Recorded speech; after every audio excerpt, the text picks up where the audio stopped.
삼성전자가 8년 만에 대규모 IR을 했는데 그날부터 낙폭이 좀 커지고 있다 이런 시황 보도가 있었는데요. 좀 곤혹스러워졌겠다 이런 생각이 드네요. 자, 금요일인데요. 글로벌 이슈들을 함께 점검해 보고요. 운용력으로서 지금 남은 장 어떻게 대처할지 의견 들어보는 시간 갖겠습니다. 김낙준 템피스 투자자문 전무 모셨습니다. 어서 오십시오. 안녕하세요. 자, 템피스 투자자문은 우리 일반 시청자 여러분들이 조금 생소할 수도 있는데 현재 자산 규모가 어느 정도? 자산 규모는 저희 회사가 98년에 만들어져서 네. 좀 오래된 회사인데요. 약 5천억 정도의 자산을 운영하고 있습니다. 많이 힘드시죠, 요즘? 예. 요즘처럼 저도 이 업계에 오래 몸담았습니다만은 요즘처럼 힘든 시기가 참 없구나 할 정도로 상당히 그러게요. 어려운 예. 상황입니다. 제가 예고에도 말씀드렸습니다만은 작년 말 지수가 1997이었는데 불과 몇 주 전까지만 해도 외국인들이 대거 매수로에 나서면서 2100, 2200 이게 산타랠리까지 포함해서 예. 쫙 올라갈 것 같더니 다시 그 자리예요. 네. 그래서 큰 변동도 없고 이렇게 되면 참 운영하시는 분들이 어렵겠다 이런 생각을 하는데 어떻게 하겠습니까? 또 해외 변수들, 국내 변수들 점검해 보면서 남은 기간 운영 전략 짜보는 시간 한번 갖겠습니다. 자, 간밤에요. 그 일종의 그 어닝 서프라이즈라고 할까요? 미국의 3분기 GDP 성장률이 굉장히 좋게 나왔어요. 네. 예상을 훨씬 상회하는 맞습니다. 결과가 나왔는데 어떻게 된 겁니까? 예, 지난밤에 이제 3분기 미국 GDP 성장률 발표를 했는데요. 2.8%라는 굉장히 상상보다 예상보다 훨씬 높은 수치를 예. 발표를 했습니다. 전문가들이 예측한 수치가 2.0%였고요. 예. 2분기에 수치가 2.5%였거든요. 올해 들어서 가장 높은 성장률을 기록을 그러게요. 했습니다. 그런데 3, 4분기에 보면은 아시겠지만은 정부 폐쇄 조치가 있었거든요. 네. 정부 부분의 지출도 감소를 했고 정부 부분의 해고라든지 또는 고용률이 저하가 됐고 따라서 소비 심리도 약화가 됐는데도 네. 불구하고 3, 4분기 지표가 상당히 높게 나온 이유는 주로 민간 부분에서 예. 정부 지출을 정부 지출의 약화를 메운 네. 양상이 되겠습니다. 예. 2.8% 성장의 대부분을 기업 재고 증가로 메웠다는 네. 사실. 예, 그러다 보니까 시장에서는 좀 더 안 좋게, 왜냐하면은 소비 심리는 약화된 상태에서 재고는 늘려놨다. 그런 상황이다 보니까 시장에서는 오히려 좋지 않은 시그널로 성장 자체를 외화 내빈의 성장이 아닌가 하는 정도로 봤고요. 또한 지표상 2분기에 2.5%, 3분기에 2.8%가 나옴으로써 출구 전략이 앞당겨지는 게 아닌가 하는 우려 네. 때문에 오히려 미국 시장이나 우리나라 시장도 마찬가지입니다만은 하락하고 있는 그런 양상입니다. 그러니까 별로 질도 좋지 않은 성장률이 높게 나왔는데 내용은 별로 안 좋은데 또 어쨌든 성장률이 높게 나와버리니까 금융시장에서는 야 이거 양적 완화 축소 빨리 할 명분을 또 준 거 아니냐 이런 맞습니다. 걱정이 나왔다는 네, 얘기죠. 그렇습니다. 재고 말씀하셨는데요. 시청자 여러분들을 위해서 조금 정리를 좀 하고 넘어가겠습니다. 일반적으로 우리가 재고가 늘면 굉장히 좀 안 좋다. 장사하시는 분들 그렇게 생각하시는데요. 미국에서 이 재고가 늘었다 그러면 왜냐하면 이 생산하시는 분들 또 판매하시는 분들이 향후에 경기를 좋게 보고 늘린 거니까 사실 재고가 늘었다라는 거는 앞으로 경기가 좋아질 거다라는 어떤 선행지표 같은 걸로 좀 쓰이거든요. 그래서 재고에 대한 관념은 좀 가지고 계시면 좋을 것 같은데 어쨌든 주택지표도 그렇고 고용지표도 그렇고 이게 들쭉날쭉합니다. 그래서 미국 경기에 대한 변곡점 정도가 아닌가 지금이 더 상승할 거냐 아니면 약간 이제 추세를 전환할 거냐 이런 논란들이 많이 있는데 전문님 보시기 어떠세요? 4분기. 4분기에는 2분기에 일단 2.5% 성장을 했고요. 예. 3분기에는 재고가 주요한 요인이었습니다만은 2.8% 성장을 예. 했고요.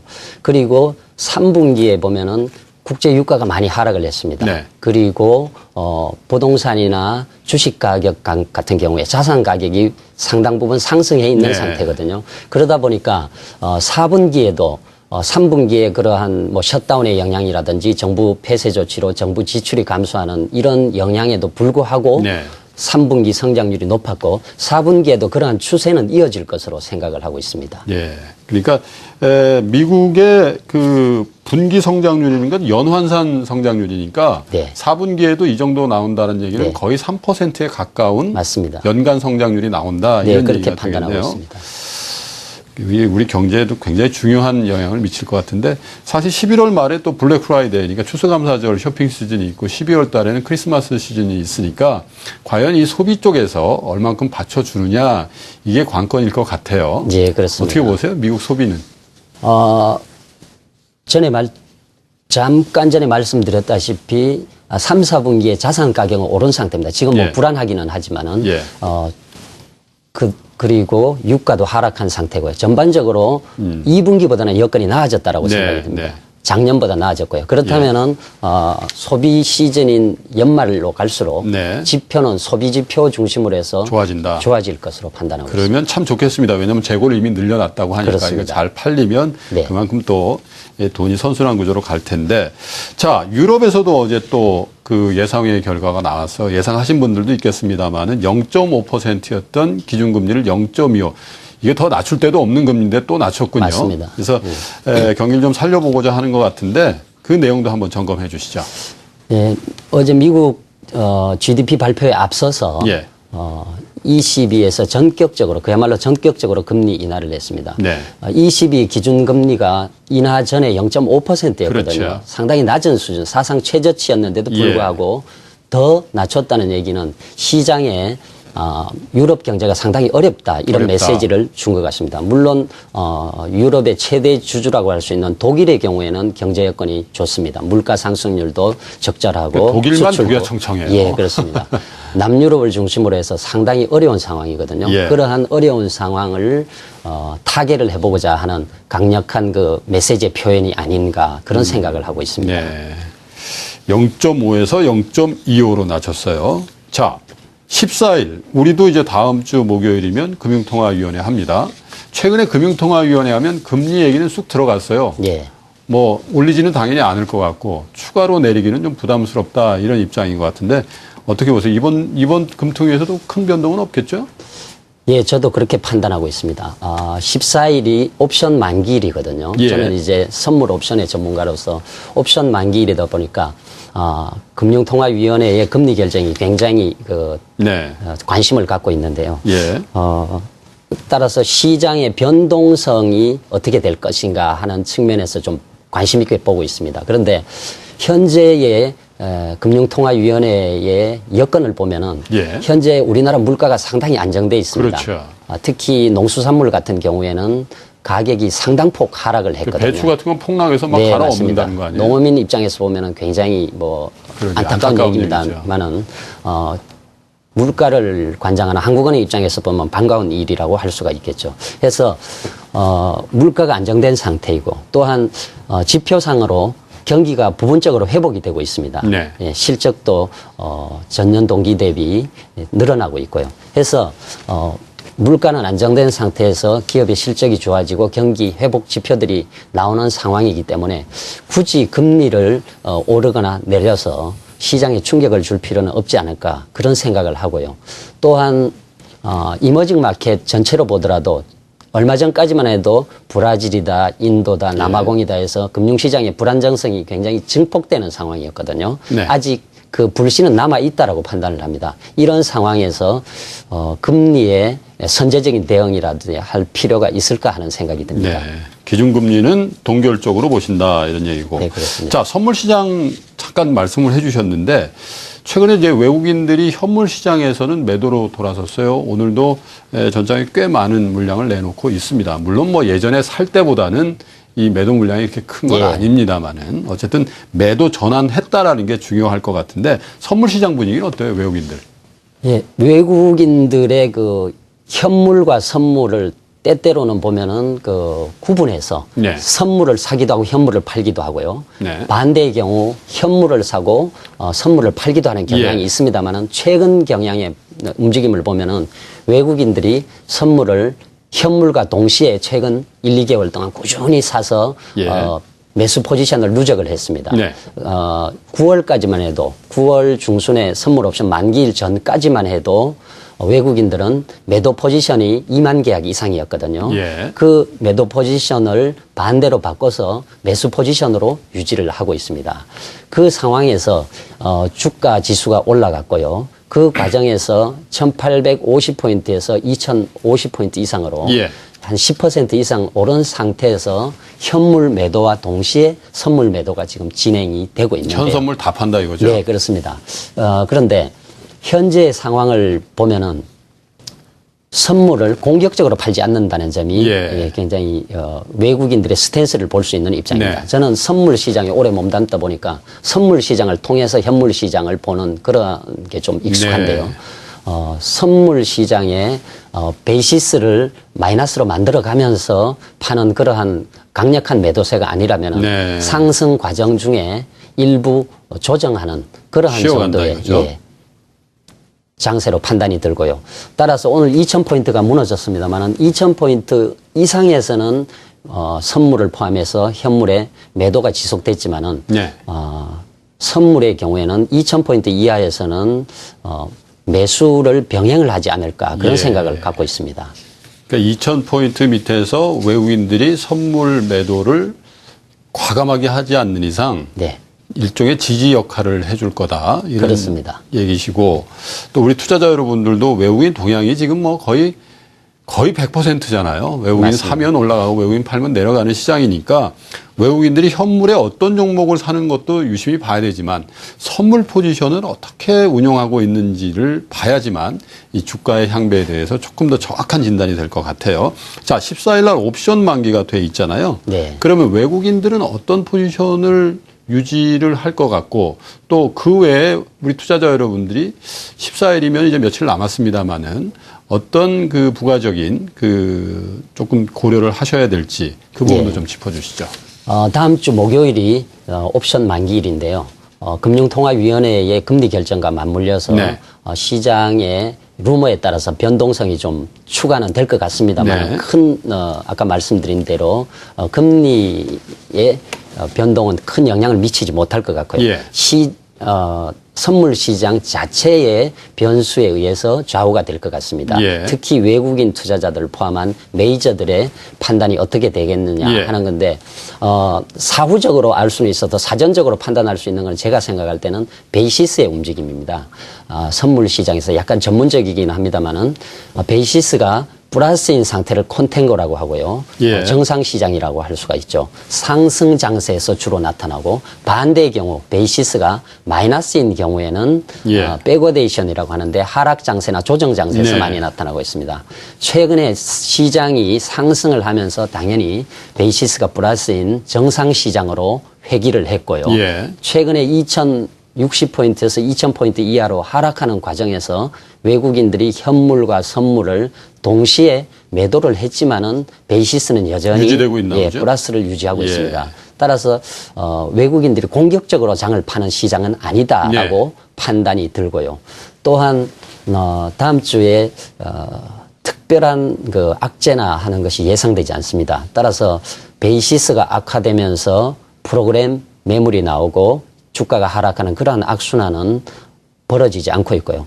최근 일주일 조정을 받으면서 프로그램 매물이 하루에 약 3천억 정도씩 거래가 됐습니다. 네. 원만하게 소화가 무난하게 되고 있다는 증거라고 볼 수가 있겠거든요. 예. 그렇다면은 만기 당일에는 프로그램 매물이 일정 부분 소화가 된다면 오히려 반등의 계기가 되지 않을까 그렇게 판단하고 있습니다. 그러니까 14일 그 오션 만기일까지 큰 변동이 없고 그 전까지 말씀하신 베이시스의 어떤 콘텐코 상황이 계속 유지가 된다면 만기 이후에 오히려 전략적으로 보면 매수 찬스고 반등의 기회가 올 가능성이 많아 보인다 이런 예, 말씀이시네요. 그렇습니다. 예, 투자자분이 좀 참고하셨으면 좋겠습니다.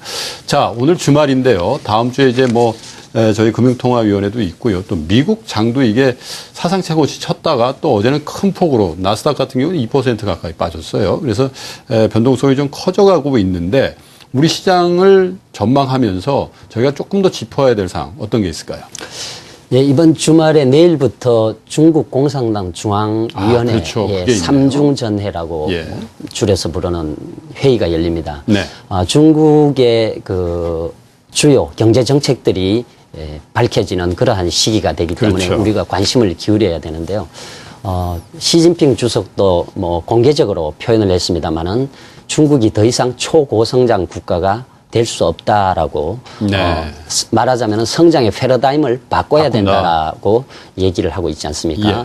그래서 지금까지 중국이 투자나 수출 중심의 그런 성장을 구가를 했다면은 향후에는 중국의 소비라든지 또는 환경 문제까지 고려한 그야말로 지속 가능한 성장 네. 국가로 이렇게 변환을 할 것 같거든요. 그 과정에서 여러 가지 그 정책 방향들이 나올 것인데 그 과정에서 우리나라 기업들이 대중국 내수 관련 업종이라든지 네. 또는 소비재. 환경 관련 예. 업종이라든지 하는 종목들은 방향에 따라서 정책 방향에 따라서 수혜를 보는 업종들이 나올 것 같습니다. 네. 자, 그 대기 오염 문제 이런 것도 좀 그 삼중전회에서 획기적인 조치를 좀 해야지 우리나라 그 국민들도 지금 직간접적으로 얼마나 피해를 보고 있습니까, 그죠? 그 최근에 이제 외국에서 다니러 오신 분들 보니까 그 마스크를 꼭 쓰고 나가는 그런 네. 것도 보면서 저희는 참 무신경했구나 그런 생각도 들던데요. 이게 중국 옆에 있으면서 사실은 경제적으로 굉장히 수혜를 보고 대중국 관련해서 비즈니스 하시는 분들도 많아서 혜택을 본다 이런 생각도 있었는데 건강적인 측면에서 참 문제다 이런 생각이 좀 들긴 하더라고요. 자, 아무래도 우리 투자자 여러분들이 1997포인트에서 출발한 올해 장세가 지금 현재도 거의 그 수준이니까 계속해서 외국인들 살 때 환매도 하고 또 주식도 팔고 떠나는 양상이 나왔잖아요. 그렇습니다. 근데 또 외국인들이 팔고 기관도 같이 파는 이런 상황이 되다 보니까 그 물량을 또 누가 받겠어요? 개인들이 좀 받고 있단 말이에요. 지금 형국이. 네. 결국 그래서 고점에서 또 받아내는 거 아닌가 이런 두려움을 개인 투자자 여러분들이 지금 갖고 계시거든요. 전문님 입장이라면 지금 현재 개인 투자자 여러분들 입장에서 보셨을 때 또 개인 투자자 자금을 또 위탁해서 운영하고 계시니까 지금 어떻습니까? 지금 현금화 해야 될 때입니까? 아니면 이때다 싶어서 그 외국인 기관들 팔 때 사야 됩니까? 예, 상당히 어려운 질문이고요. 예. 현재 장세를 좀 살펴보면은 주가 지수가 1850까지 빠졌다가 2060까지 오른 상태에서 지금 조정을 받고 있는, 그래서 오늘 2000포인트가 무너진 상황이지 그렇죠. 않습니까? 이것이 하락 추세로 변환이 될 것인가 아니면은 상승 과정 중에 조정으로 볼 것인가. 예. 사실 200포인트 10% 이상 올라가면서 조정다운 조정이 없는 없었죠. 상태에서 예. 최근 2달간 큰 폭으로 올랐지 않습니까? 예. 그 과정에서 이제 첫 번째 조정을 겪고 있는 상황으로 판단이 됩니다. 예. 아까 말씀드린 대로 외국인 투자자들의 현물 매도라든지 또는 선물 매도가 그렇게 공격적이지 않고요. 예. 살 때 대비 굉장히 금액 자체가 작습니다. 그리고 그렇죠. 아직까지는 프로그램 매물이 3, 4천억씩 나와도 시장이 충분히 버텨낼 수 있는 여력이 되는 시장이고요.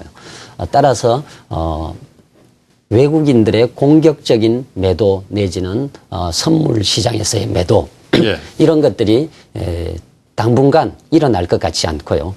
추가적으로 내년 초에 뭐 양적 완화 축소 조치가 있다든지 할 경우에는 또 판단을 달리 해야 되겠습니다만은 네. 연말까지 본다면은 조정 중에 오히려 2000포인트 이하에서는 싸게 살 수 있는 기회다라고 네. 판단하고 있습니다. 적어도 지금 물량을 줄일 때는 아니다 이렇게 보시는 예, 건데. 그렇습니다. 근데 외국인들이 왜 파냐 이거죠. 2000포인트가 깨졌는데도 지금 외국인 기관들이 다 팔고 있으니까 외롭게 물량을 받아내고 있는 개인들 일반 투자자 입장에선 이거 나만 또 당하는 거 아니야? 이런 불안하죠. 생각을 가지실 것 같아서 하기야 뭐 세 군데 다 팔 수는 없는 거잖아요. 누가 받을 데가 없으니까. 그래서 제가 농담 삼아서 말씀드립니다만 참 이 주식 투자의 결정이라는 게 참 외로운 결정이겠다 이런 생각을 좀 하게 되는데 도움을 좀 주셔야 될 것 같아요. 자, 지금 그러면 주식 팔 때는 아니고 저점에서 매수할 때다 이렇게 말씀해 주셨는데 그러면 어떤 업종, 어떤 종목들에 관심을 가져야 될지 마지막으로 한번 점검해 주시죠. 네. 시장 전망은 좀 전에 말씀드렸다시피 그렇게 우려할 만한 사항은 아니다. 예. 라고 말씀드릴 수 있겠고요. 조정을 이용해서 좀 좋아 보이는 종목들, 내년도에 유망한 종목들을 좀 사는 게 좋아 예. 보이는 시점이라고 말씀드렸습니다. 단기적으로 본다면은 12월 연말 결산을 앞둔 배당 관련주들이 배당 관련. 예, 좋은 투자 종목이 될 것 같습니다. 예. 일반적으로 상승 장세 내지 조정 장세에서도 배당락이 일어나면은 빠른 시간 내에 회복을 했었거든요. 하죠. 네. 그런 측면에서 본다면은 연말을 겨냥해서 배당 관련 종목들이 좋아 보이고요. 예. 또 지금이 연말로 가고 내년 연초를 대비해서 2014년에 어떤 종목들이 유망할까 하는 그렇죠. 것들을 지금 애널리스트들이나 펀드 매니저들이 굉장히 열심히 찾고 있는 시점이거든요. 예.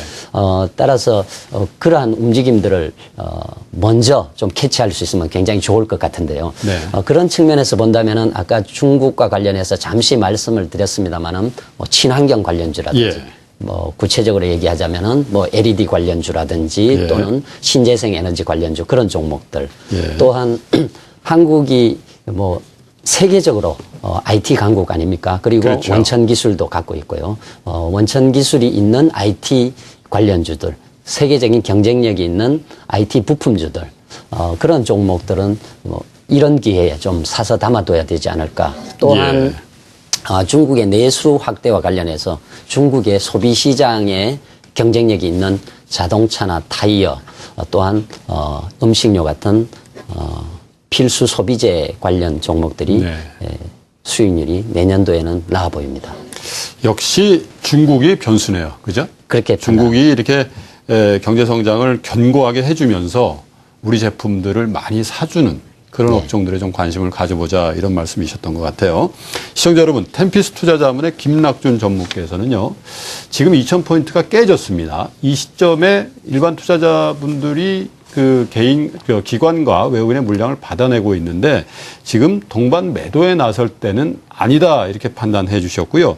내년도에 주가 전망이 좋아 보이는 친환경 관련주 중에 LED라든지 신재생 에너지 그리고 중국의 내수 시장이 본격적으로 열리면서 중국의 필수 소비재 산업에 기여할 수 있는 우리 업체들의 투자 포인트를 좀 뒀으면 좋겠다. 그리고 연말을 이용한 배당 관련주도 눈여겨봐야 된다. 이런 전망을 주셨습니다. 전문의 오늘 고맙습니다. 감사합니다.